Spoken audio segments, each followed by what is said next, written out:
కోడి కూతల్లే ఒల్లిరుసుకుందే కోడెలాగల్లే యాప పుల్లల షేదు నమిలిందే రామ రామ రామ రామ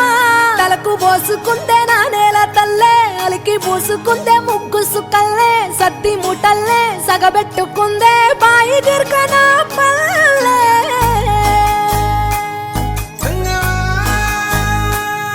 ఏ తెల్లని పాలధారలల్ల పల్లె తెల్లారుతుంటదిరా గుళ్ళోని గంటలు కాడెట్ల మెడలోన జంటగా మోగుతూ ఉంటాయిరా నాగలి భుజాన పెట్టుకుంటే దోస్తులు చెయ్యేసినట్టేరా కొట్టు గోదా పక్కన ఉంటే కొండంత బలగం ఉన్నట్టురా చల్లగాలి మోసుకొచ్చెరా సేను సిలకల ముచ్చట్లు దారి పొడుగు చెట్ల కొమ్మలా రాలుతున్న పూల సప్పట్లు గట్టి మోపులు కాల్వ గట్టులు చెమట సుక్కల్లో తడిసిన ఈ మట్టి గంధాల పల్లెటూరు